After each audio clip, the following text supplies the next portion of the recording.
Sénégalaises, Sénégalais, mes chers compatriotes, je rends grâce à Dieu, car c'est un honneur qu'à chaque fois que le pays vit des moments historiques, que le peuple sénégalais me tende prioritairement l'oreille. Je rends hommage au peuple sénégalais pour sa détermination en toutes circonstances à défendre la démocratie, à protéger sa souveraineté et à rappeler son exigence de voir prises en charge ses réelles préoccupations. J'ai une pensée pour tous les blessés et victimes des douloureux événements que vit notre pays en ce moment. Je tiens à dire solennellement que je n'ai été associé ni de près ni de loin au projet de révision constitutionnelle qui a été massivement rejeté par le peuple sénégalais le 23 juin 2011. Et ceci pour une raison simple. Je ne peux, en aucune façon, m'associer à quoi que ce soit qui présente une chance, même infime, de rendre possible la dévolution monarchique du pouvoir que j'ai été le premier à dénoncer il y a près de 7 ans et à combattre au prix de ma liberté, de menaces sur ma vie, avec un cortège de dégâts collatéraux qui ont même touché d'honnêtes citoyens sans rapport avec le combat politique. Notre compatriote Baratal, qui au nom de sa dignité a refusé l'ignoble proposition qu'on lui faisait d'inventer des contre-vérités pour me salir, fut emprisonné et traîné dans la boue avant que la justice de notre pays ne lui restitue son honneur. L'assassinat du jeune Malick Ba de Sangalkam est venu récemment s'ajouter à la longue liste d'injustices flagrantes dérivées de ce combat, comme la confiscation à 2 reprises des suffrages des populations à travers les délégations spéciales. Vous avez été nombreux à réclamer ma prise de parole sur la situation du pays. J'y fais droit aujourd'hui après vous avoir soigneusement et abondamment écouté. Car au fond, lorsque le peuple décide de s'exprimer directement, le devoir du leader est de l'écouter attentivement pour s'assurer de la bonne compréhension du message du peuple souverain. Il s'y ajoute que lorsque l'incendie se déclare dans la maison, le fait d'avoir abondamment averti ceux qui ont joué avec le feu et causé le drame ne peut pas me conduire à me réjouir du sinistre, encore moins à jeter de l'huile sur le feu. J'aspire à diriger le Sénégal. Je ne souhaite donc pas que le pays soit réduit en cendres.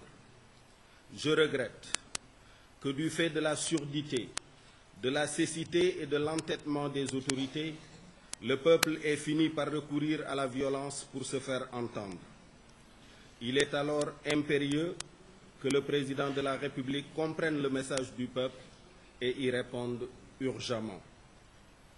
Dorénavant, le peuple a signifié aux dirigeants actuels et futurs qu'il n'acceptera plus le viol et le tripatouillage de la Constitution, qu'il ne tolérera plus qu'on viole sa souveraineté et ses choix en remplaçant des élus par des délégations spéciales, en fraudant massivement ou en confisquant le pouvoir après avoir été battu à des élections. Le peuple n'acceptera plus de ses dirigeants qu'ils se vautrent avec arrogance dans des privilèges et vanités au détriment de son électricité, de sa santé, de son éducation, des emplois de sa jeunesse, de sa dépense quotidienne ou de son cadre de vie déstructuré par les inondations.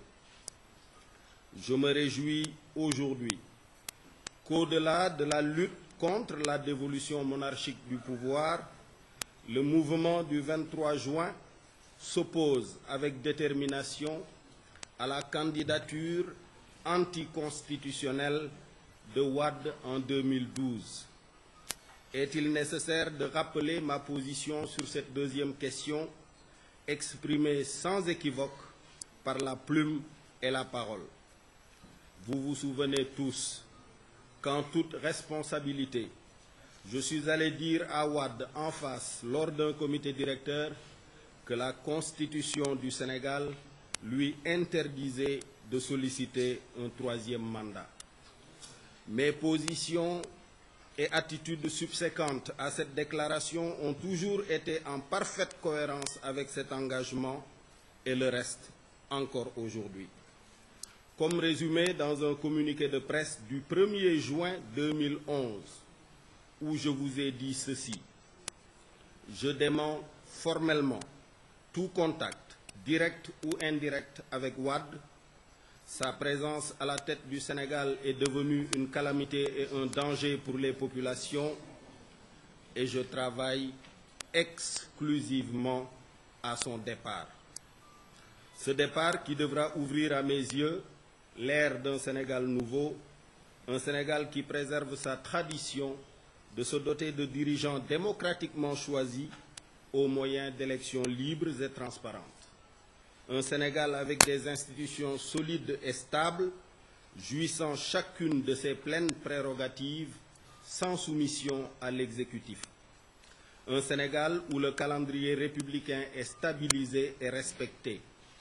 Un Sénégal qui mobilise l'ensemble de ses fils, compétents et vertueux, animés d'une foi ardente, tendus vers un seul but, le service à la nation.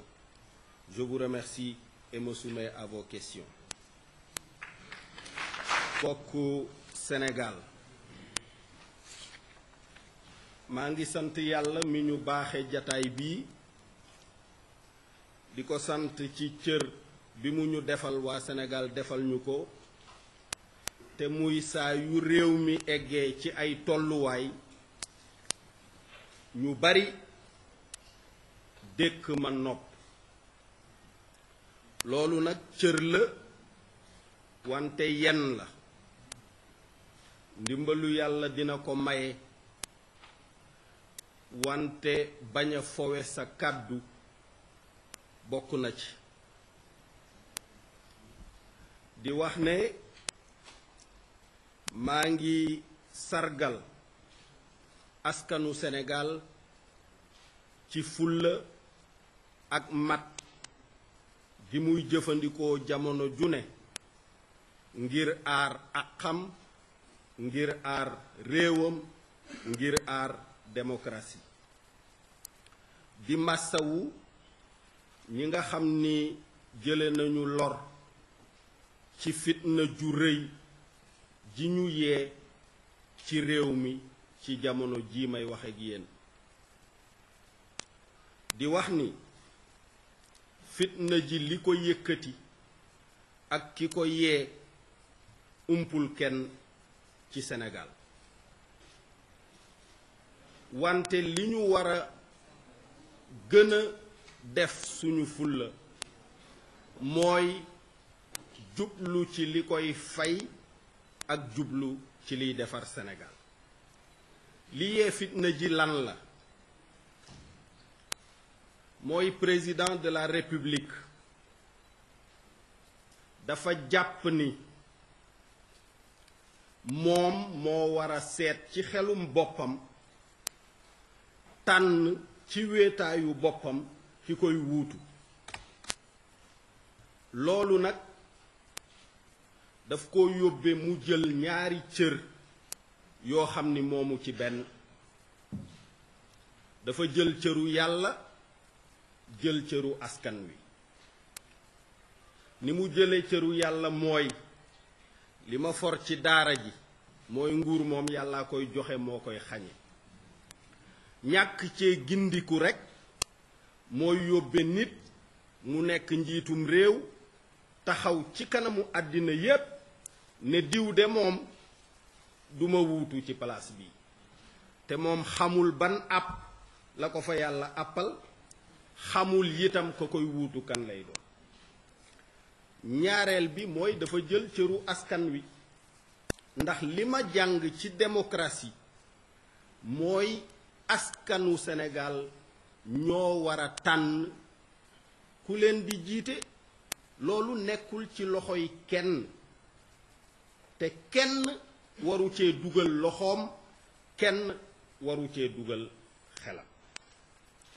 donc président de la République bu bëggee mucc ñaari cër yooyu yépp da koy delloo seeni boroom génne loxoom génne xelam génne xolam ci tànn moom ci boppam kiy war a jiite Sénégal bu yàlla matalee àpp toog bi mu fi war a toog loolu du cëram. kon nag pexe bu mu yëkkati boo xam ni mën na koo may porox ndoll lu mu sew sew sew sew bu ko may mu foqar ci ñaari cër yooyu man Idrissa Seck mënuma cee ànd. moo tax ma bëgg a leeral ndax fàttali sax lay doon ndax waxoon naa ko bu yàgg mais fàttali dafa am solo ndax fa zakir in nafaati zikra nee na fàttalil boo jàppee ni fàttali war naa jariñ. waxoon naa ko bu yàgg ne dévolution monarchique du pouvoir duma ci ànd te moo sabab xew-xew yi fi xew yépp te ngeen fekke ko te ngeen teg ci seen bët ak jafe-jafe yeeg tuuma yeeg sànni sébrit yi sama kër ak yooyu xeeti coono yépp mu ngi sababoo ci bëgg a samp sa doom. loolu nag laa wax ni moom laa xeex démb moom laa xeex tey. projet de loi bi lu tax mënuma ci ànd mënuma ci wax mooy yëguma tinuma mu leer naññ puisque dégg naa am na ñu jàpp ni dama cee dugal kàddu walla dañu ma cee diisoog man et cetera. amul loolu amul ci benn jamono du France du Sénégal. na ma leen ko waxe woon dama leen a waxoon ca màggalu Tuubaa ga ne leen dootuma toog ak moom jataay donc awma ak moom jataay du jokkoo ci téléphone du toog ak moom wax du nit dox suñu diggante di wax. loolu daal dama bëgg mu leer nañ loolu daal bu leeree rek mu baax ndax surtout ñi ànd ak man te teg seen kóoluteef ci man laa bëgg a waxal ndax xam naa ni yenn saay ay wax jib yóbbe leen jiixi jaaxay xol te loolu warul la kilifa ga wax rek ku am kilifa doo gàggantikoo ci mbedd da ngay am matuk xaar ba ki nga àndal àddu nga dégg te it nag ngay faral di nafar li mu la wax ba pare